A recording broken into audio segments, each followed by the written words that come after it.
Hello mga ka-vlog! Welcome back sa aming simpleng kainan vlog. Ngayon ay mealtime na naman at excited kaming pagsaluhan ng aming mga ulam. Sa hapag namin ngayon ay may adobong pusit, chicken sotanghon soup at ginisang munggo. Simpleng pagkain pero siguradong nakakabusog at puno ng sarap. Bago tayo kumain, maraming salamat muna sa lahat ng patuloy na nanood, nag-like at sumusuporta sa aming mga videos. Malaking bagay po ang inyong suporta sa amin. Tara, kain tayo!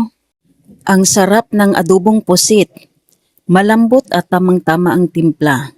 Ang chicken sotanghon soup naman ay napakasarap higupin lalo na kapag mainit pa. At syempre, hindi mawawala ang munggo na isa sa mga paborito naming ulam. Wala masyadong kwentuhan ngayon. Simpleng kainan lang kasama ang pamilya at pag-enjoy sa masarap na pagkain. Ang mga ganitong simpleng sandali ang pinakamasayang bahagi ng araw. Sana ay nakakakain din kayo ng masarap na pagkain ngayon. Huwag kalimutang alagaan ang inyong kalusugan at laging magpapasalamat sa bawat biyayang natatanggap. Patuloy lang tayo sa pagkain at samahan ninyo kami sa aming simpleng mukbang.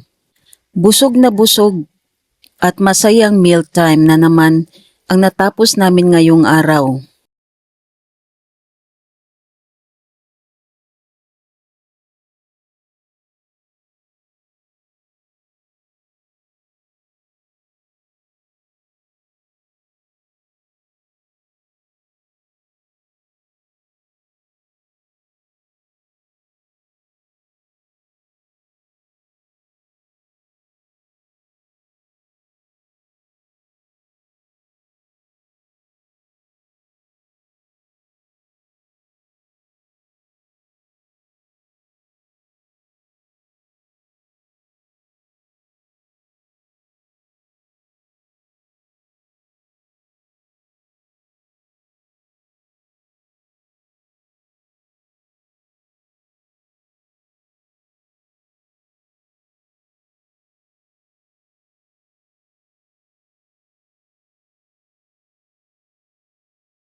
Maraming salamat sa inyong panonood.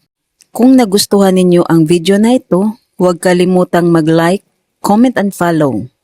Kita-kits tayo sa susunod na vlog. God bless everyone. Bye! Mwah!